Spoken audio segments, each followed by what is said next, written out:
சென்னை பம்மலில் உள்ள அந்தோனியர் ஆலய கொடித்திருவிழாவின் போது அதிமுக முன்னாள் கவுன்சிலரின் மகன் பட்டாக்கத்தியால் இளைஞரை வெட்ட முயலும் பரபரப்பு வீடியோ வெளியாகியுள்ளது. அந்த வீடியோவை பார்த்து வருகிறோம்.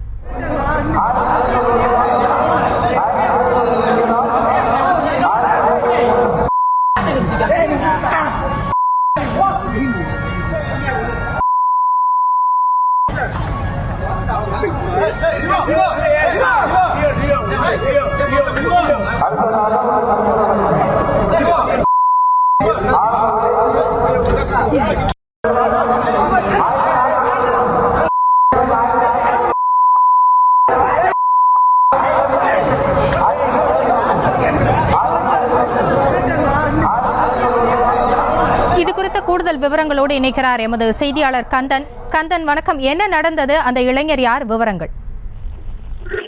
ஆசினி, வணக்கம். சென்னை பம்மலில் இளைஞர் ஒருவர் பட்டா கத்தியை வைத்து ஒருவரை வெட்ட முயலும் வீடியோ தான் தற்போது இந்த பகுதியில் வைரலாக பரவி வருகிறது. செங்கல்பட்டு மாவட்டம் பல்லாவரம் அடுத்த சங்கநகர் காவல் நிலையத்துக்குட்பட்ட பம்மல் சார் பதிவாளர் அலுவலகத்திற்கு எதிரே அந்தோனியர் ஆலயம் அமைந்துள்ளது. இந்த ஆலயத்தில் 57ஆம் ஆண்டு கொடித்திருவிழா நிகழ்ச்சி தொடர்ந்து நடைபெற்று வருகிறது. நேற்றைய தினம் 12ஆம் நாளான திருவிழா வெகு விமர்சையாக நடைபெற்று முடிந்தது.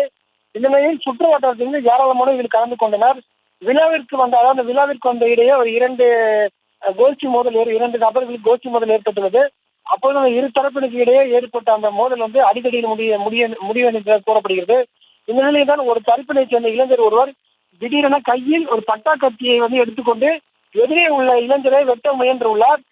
அது மட்டும் இல்லாமல் அவரை தகாத வார்த்தை திட்டி உன்னை வெட்டி விட என முயன்ற போது உடனிருந்த நண்பர்கள் அவரை மடக்கி பிடித்து அங்கிருந்து எடுத்து சென்றார். இதனால் ஒரு பெரும் அசம்பாவிதம் தடுக்கப்பட்டது.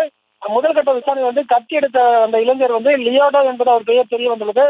அவர் அதிமுகவின் முன்னாள் கவுன்சிலர் என்பது மட்டும் தற்போது தெரிய வந்துள்ளது. தற்போது ஒரு இளைஞர் ஒரு பட்டா கத்தி எடுத்து ஒரு கோவில் விழாவில் இளைஞர் வெட்ட முயன்ற சமூகம் இந்த பகுதியில் ஒரு பரபரப்பை ஏற்படுத்தி வருகிறது. விவரங்களுக்கு நன்றி கந்தன். செய்திகளை உடனுக்குடனும் துல்லியமாகவும் தெரிந்து கொள்ள சப்ஸ்கிரைப் பண்ணுங்க.